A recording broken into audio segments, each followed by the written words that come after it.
नाथ, हे राधारमण, हे नयनाभिराम, अब रहा नहीं जा रहा, आप नेत्र गोचर हो। कदानुभविताश पदम दृशोर में, कब मैं आपको देखूंगा। ऐसे नाम जप बार बार पुकार कर, हे प्रभु आपके सिवा कोई नहीं मेरा है। ये बहुत मीठा शब्द है, ये आपके सिवा मेरा कोई नहीं, ये बात बैठ जाए हृदय में। कोई नहीं है प्यारे, कोई नहीं। अभी ट्रांसफर हो इस शरीर से, देखो कौन है आपके साथ, अकेले आप, कोई साथ देने वाला नहीं। मान जाइए, अंदर से मान जाइए, बाहर से सबसे व्यवहार कीजिए भगवत स्वरूप, अंदर से अपनापन केवल प्रभु के चरणों में। आप ही मुझे अपना बना लीजिए प्रभु, क्योंकि प्रेमदम, प्रेम दान करने वाले आप ही हो, मेरा कोई नहीं है। कामदम, मेरे मनोरथ पूर्ण करने वाले आप ही हो। वेदनम च, वेद माने रहस्य का ज्ञान कराने वाले, अपने ज्ञान का रहस्य प्रदान करने वाले आप ही मेरे गुरुदेव हो। वैभवम च, समस्त भागवतिक सद्गुण देवी संपदा ये आप ही मेरे अंदर प्रकाशित करो। जीवनम च में, मेरे जीवन हो, और जीवितम च में, मैं आपसे मैं जीवित हूं। मेरे प्राणों का पोषण अन्न जल से नहीं, आपसे होता है। दैवतम च, मेरे देवता हो आप, मेरे सर्वस्व हो आप। और करे चमे दैव ना परम, आपसे बढ़कर कोई नहीं है, आपके सिवा कोई नहीं है। हृदय में प्रभु को अपना मान करके किसी भी तरह का शास्त्र विरुद्ध आचरण ना करते हुए निरंतर नाम जप किया जाए, बहुत जल्दी स्थिति आ जाएगी।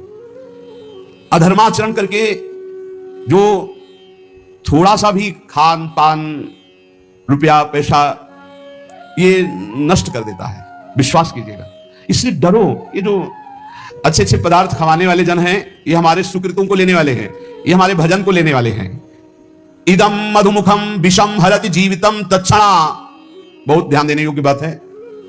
बहुत बड़े महापुरुष श्री जगतधर भट्ट नाम के भगवत भक्त हुए, वो कह रहे हैं, इस बहुत ध्यान देने योग्य बात है। इदम मधुमुखम, ये जो पराया दान है, रुपया पैसा है, भोजन सामग्री है, ये मधुमुखम, देखने में तो शहद जैसा लगता है, कितना बढ़िया खीर, कितना रसगुल्ला, कितनी है ये, लेकिन विषम, ये विष है। इस संसार में ये जो पाप कर्म कमा करके धन एकत्रित करते हैं, या इन पाप कर्म करने वालों का जो धन लिया जाता है, ये देखने में आरंभ में शहद जैसा दिखाई देता है, बहुत मीठा, बहुत अच्छा, सुखद, लेकिन इसको भोगने में विष है।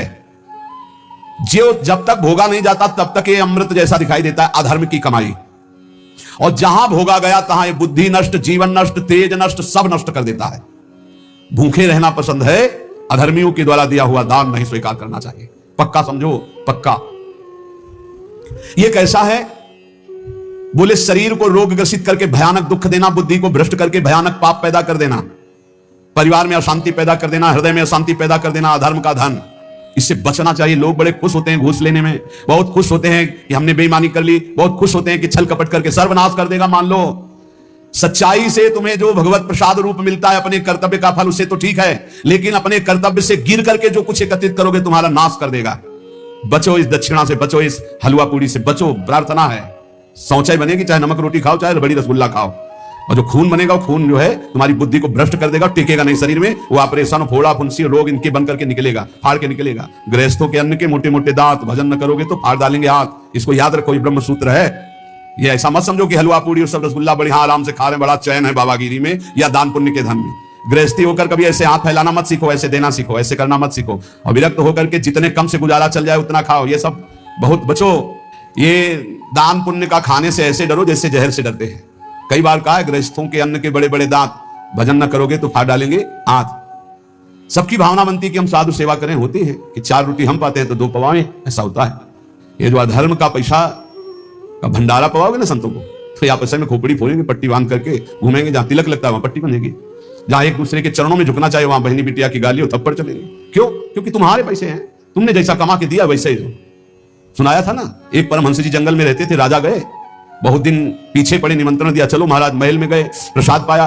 अब वो राज वैभव का प्रसाद, जंगल में आए तो उनको गुलरी पिपरी ये सब अच्छा नहीं लगता, कंदमूल फल, बस रास्ते ही देखते कभी घोड़ा दिखाई दे, राजा का निमंत्रण दे दे। आ गया राजा, फिर ले गए तो महल में टंगा था रत्न जटित हार, उठाया और झोली में डाल लिया।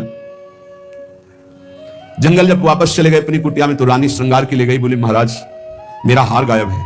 उनका दास दासियों से पूछो, बोले यहाँ कोई बाहर की दास दासियां नहीं, ये निजी दास दासियां हैं। मेरा हार उनका हार है, वो चुरा के जाएंगी कहाँ? उनको कोई पहनना तो है नहीं। या फिर महात्मा जी आए थे, ये चुरा ले गए। महात्मा जी क्यों चुरा ले गए? वो तो जंगल में रहते हैं, उनको हार आदि से। बोले पक्का 100% वही चुरा ले। बोले हम आपको नया बनवा देंगे, आप ऐसा दोषारोपण संतों पर ना करें। पर लगा उनको कि हाँ महात्मा जी ले गए। तो 8-10 दिन जब उपवास करते हुए वो खून भस्म हुआ तो झोली उठाई फल मूल लाने के लिए, तो देखा वजन, हाथ में देखा हार, बोले कि कैसे बुद्धि भ्रष्ट हो गई, मैं हार क्यों ले आया चुरा के। तो ऐसे हार लेकर गए, सभा में कहा मैं चोर हूं, आपका हार चुराया, मुझे दंड मिलना चाहिए।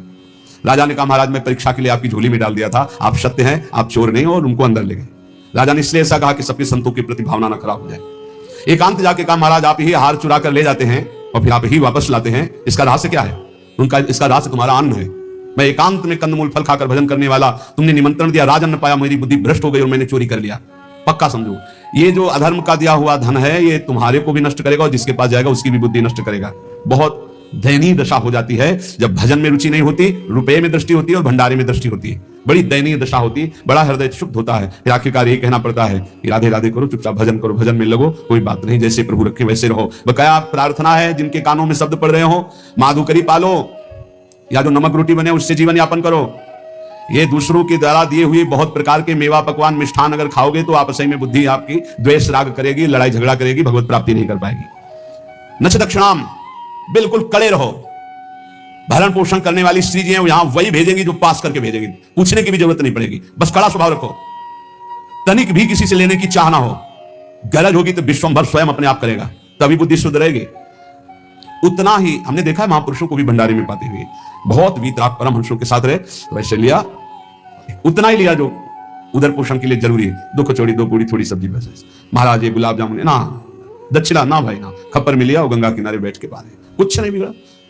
उचित जिस दिन उत्तम पदार्थ जो संसार में कहे जाते हैं उस दिन आपका आधा पेट होना चाहिए, लेकिन कोई तो उस दिन ना बाल भोग करेगा ना पानी भी ज्यादा पिएगा, क्योंकि पेट का संध्या से बंद हो जाते हैं किसी किसी के। तो कल है ना भंडारा, तो संध्या से अब वही पा लेंगे, 20 लड्डू 15 गुलाब जामुन ये वो ठास के। अब क्या होगा, उनका जब खून बनेगा तो फिर मारपीट लड़ाई झगड़ा।